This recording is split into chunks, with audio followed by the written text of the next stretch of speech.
Join me in a thought experiment. What if, when everyone wakes up tomorrow, every facet of our current educational systems were wiped from the earth? No physical artifacts or mental images remain. All the world's collective knowledge up until this point are still fully retained, but there are no educational systems in sight. Now imagine that we could instantly develop and implement a new one. What could it be? How would it function? This is Education 2.0. In episode 1 of this podcast, we are going to look at the whys. First, why should we theorize about a new education system? Second, why me? Third, why should we consider a restructuring of subject matter? And finally, why should we do a thought experiment rather than advocate for true reform? So let's start with the first why. Why should we theorize about a new education system? I believe that this topic is really obvious for a lot of people, but let's break it down a little bit before we continue into the next ones. So first is just a very low morale amongst students that are in the traditional system. I deal with kids every day as a teacher and as a family advocate that just are losing hope. They've lost that drive for education. They don't want to learn anymore. Not just don't want to go to school, they don't want to learn new things. And some of these kids I'm talking to and their parents are students that are in the second grade, third grade, low elementary, where school should still be fun and exciting and engaging. And this just leads to a system that is broken from the beginning. So they already have checked out. Another reason why we should try to theorize about a new education system is that the education system in its current form is really underfunded. There is not enough money to do everything that we need to do and everything that the teachers and principals and staff and mental health workers want to see happen for these kids. So there's just so much that we are advocating for to try and get more mental health experts into the classroom to do more about their social and emotional instead of just their knowledge. And this all requires funding. And with how much our funding in the current schools are already set, there's no money for this extra experimental quote unquote stuff. And that just makes it really, really difficult to create more change in the current system. Third is just unsafe school environments. It's unfortunate to say, but school shootings are up. Depression amongst teens is up. Some of the meanest people I've ever met in the world are middle school students. And some of the most impressionable people I've met in the world are middle school students.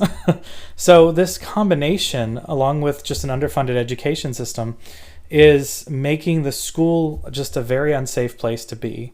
Yes, somewhat, we can talk about school shootings and things like that. Of course, that is unsafe. But also, it is unsafe to just be you. It's unsafe for a student to let themselves show without being ridiculed. Or if they do start to get ridiculed, they can't go home. So, they try to leave the environment, but it follows them on social media. It follows them with the fact that they have a cell phone. It follows them with the fact that they see a lot of these same tendencies and thoughts echoed in the content that they consume. And another strong reason to theorize about a new education system is to avoid what is called the pendulum effect. Basically, in academia, this is when a person has to overstate their side or their opinion to try and sway the public perception in their favor. So it starts to pull the general public more in their line of thinking, but a lot of times they have to state their stances more extremely than they actually would want to advocate for, or that would actually be a good compromise for the current education system. So if we are theorizing or if we're doing a thought experiment, then we can actually avoid this issue by just stating exactly what we want and not trying to sway one way or the other. And finally, for now, just there are new formats in education. When the education system was created over 200 years ago, there wasn't electricity. I mean, now we have instant around the world communication. We have computers that can control a lot of the basic principles and structurings of our economic world. Yet our education system still reading, writing, and arithmetic. It still follows this very basic structure, even though, great educators and great administrators are trying to adapt as much as they can, there's only so many times that you can put duct tape and fashion a new arm onto something before it's just unrecognizable in its original form and useless in its current form. The next why is the elephant in the room. Why me? Why am I talking to you about this stuff? Well, first, and honestly the biggest one, is just because I want to, and I'm allowed to. So I want to talk about this. This is something that has been on my mind and heart for a very long time. I have been in the education system for a very long time. I was obviously in regular high school. I graduated. I went in for an undergraduate degree. I dropped out because I wasn't ready, went into the real world, went back in, finished my undergraduate degree in music education, and then went to teach. And the teaching market was tough. It was tough to get in. So after teaching for a few years, my wife and I decided that we wanted to go back. So we went and got our master's in music. So I have an advanced degree. And I have just seen the system as a student when I was in it, when I was getting an undergrad degree, as an older adult, and a almost what you'd call non-traditional student when I was getting my master's. I was the oldest in our grade level.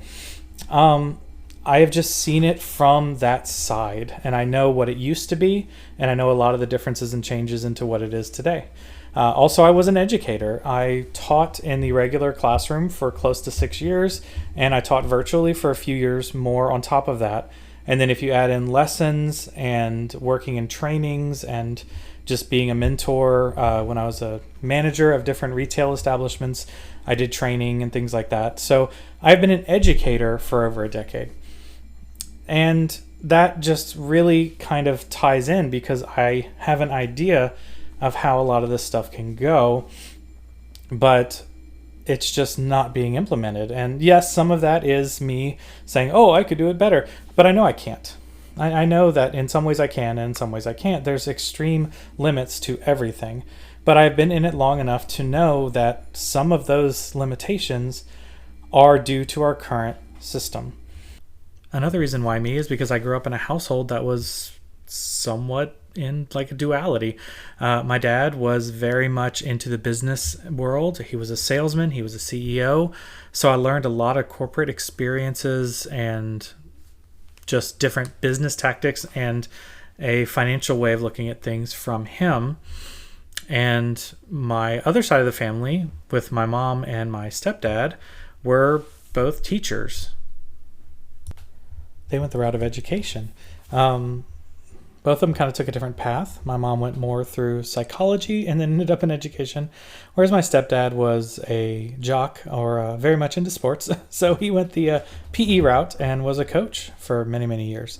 But again, like I said, this duality of these two households had a profound effect on the way I see the world, the way I view situations and problems. When I was in management, I a lot of times would come at it from an educational lens. How can I explain this? Where is the disconnect? Not is this employee lazy, but where is the misunderstanding? Why aren't they understanding what their job should entail and what they should be doing? And then I took the business side into teaching. So when I was leading a band program, I treated it a lot like a corporation. So I had my officers, they had people under them in some cases, and we ran it very systematically with different avenues where they could earn rewards and things like that by doing a good job, but still obviously making sure that we understood and learned everything and went over everything that they would need as a good musician once they actually left school. Finally, another reason why me is because for the last year and a half, I have been a family advisor for families looking into changing their education, looking into moving their students from a more traditional brick and mortar classroom into virtual environments, virtual schools, home schools. They're looking into unschooling, and I just get to talk to hundreds of families a week that are hurting. Some of them are hurting because their students are being bullied, trying to attempt suicide, being bullied by teachers, struggling in the system because the teachers refuse to teach them differently, even when they do have an IEP, which, yeah, I would like to get into that as well, considering IEPs are legal documents that the school's supposed to follow, but so many don't.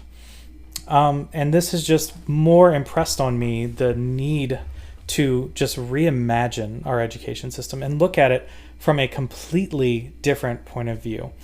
Again, like I said, there are constraints to what we can do as far as reform. There's only so much you can do to adjust a system that's there. But if you decide to use a little bit of imagination, then you can create a whole new system in your head that runs perfectly, quote unquote. And what I mean by perfectly, and when I'm using the word perfectly, I mean it is running exactly as I intend it for the purposes of this thought experiment. So not that it's good, but that it is in its perfect style. So another way to think about it would be idealized. So it would be in an ideal condition. The next why is why we should consider a restructuring of subject matter. Now, I briefly mentioned that one of the issues with the education system today is that it still uses the same reading and writing and arithmetic subjects as its core foundation that were created 200 years ago for the original schools. So in this thought experiment, one of the biggest things I want to do is to restructure that and say, okay, well, what if we take and we look at something else as the core components of a school? And now why? Why should we want to restructure that? Why should we not count reading, writing, and arithmetic as core content areas? Well, for one, jobs requirements don't really match educational goals. So no job in the world that I know of requires you to learn either math or English or science to the levels that the students are taught. And yes, we can get into a liberal education, which I do agree with. I think that the students should learn far more than what they need for their jobs. But really, outside of what they need for their jobs needs to be what they need to be a well-rounded citizen, a well-rounded person, somebody who is active and interested in making the world a better place around them, and someone who is happy, someone who is doing things that make them happy, have hobbies that they love to do, and just maybe even do something that make other people happy. Like, again, I said my degree is in music, so I love to play. And hopefully my music, when I do play, makes someone else happy because they're listening to it and they like it as well. So I just believe that these core concepts that we now are pushing, again, high levels of English, high levels of math, high levels of science, high levels of social studies, that they just don't fully match with the job market. Again, jumping into another thing about current times that didn't exist 200 years ago, computers exist. So there are devices that can do so much of what we teach these students as basics. And does that mean that they should fully not understand how these concepts work? No, of course not. But it does mean that maybe they don't need to know them to the level that we seem to want to teach them. I had a teacher that once told me, you're not always going to have a computer or a calculator in your pocket. And that's just not really true nowadays. Pretty much everyone has a supercomputer in their pocket, and if they don't, the person next to them does. And if they don't, the person next to them does. And if you get to the third person with no phone, then you probably want to call the authorities because you might be in a hostage situation. So again, what should we be teaching? What are the core components? What are the fundamental, the atomic level structures of what we want students to learn to be a functioning adult, a functioning worker, a functioning citizen? What are some of these concepts that we want them to learn? And another thing that's kind of related to computers, but a little bit more advanced and a little bit more modern, are AI tools. AI tools have drastically changed what companies expect from their workforce, what they want to get from the people under them, the people that they are in control of. AI tools can change the fact that if you aren't a good orator, well, they can rewrite your scripting for you. If you're not good at sending emails or reaching out to people, they can do it for you. So a lot of these jobs are becoming more obsolete. So we need to train people in the jobs that are going to be created as these jobs reach obsolescence. And a lot of that is vetting AI tools, looking at what the AI generates, creating programs and subroutines that create a better product instead of the direct creation of a better product. And this is just something that is not taught in schools, maybe as an elective or an option, but not as a core component of what we want our children to learn. And finally, why should we do a thought experiment rather than advocate for reform? Now, this is a big one because I fully agree advocating for reform. I fully agree trying to push and make changes to education that are real and immediate. But we have people doing that. And, maybe something I say in this podcast will spark someone else to have an idea that is something more actionable that can be created and moved into the school systems to help in that way. But again, I think that doing thought experiments, seeing what could be rather than what would be, seeing how something could be possible, and then working backwards from there has an incredible amount of value. I love watching Neil deGrasse Tyson and listening to him and Carl Sagan, and they do thought experiments all the time because when it comes to science, a lot of times we don't really have all the answers, but we can do thought experiments and make assumptions to connect some of the evidence and see how it could work. Now, that doesn't mean you should stop looking into how it does work, because a lot of times, even when it came to scientific theory, things were wrong because, it seemed like the information was leading this way, but then a massive factor was left out or a new factor was discovered, and then it changed the direction that the inquiry went, which of course then changed the outcome. But it's just very important to do these, we can call them blue sky if you take from Disney, or these pie in the sky type of thoughts of how would it be if it's perfect? How would it be if instantly we did not have the restrictions of the current system? Maybe we didn't even have monetary restrictions. We can talk about it in an unlimited money budget. Where would we spend money if we had an infinite supply for education? And things like that can just make education a better place. It can take those, again, abstract concepts, and then with someone else's help, it can become something more concrete. And like I said a few minutes ago, it could be put into the education system in some sort of reform initiative that way too. And another thing is that reform is incremental. So reform is something that is slow. It takes time. If you do a thought experiment, you're basically jumping over that middle ground. So you're looking at something more drastic. You're looking at something much faster, much more immediate. And like I said, that definitely has value. And as I was stating earlier too, starting a dialogue where someone else may bring it to reform from a thought experiment, or maybe other people's thoughts on the thought experiment as we debate and dialogue comes out, and we find a happy medium that actually could be implemented. Reform is barred by so much red tape in our current system that being able to jump outside of that can just be a freeing experience, and just way more beneficial than a lot of people may actually think.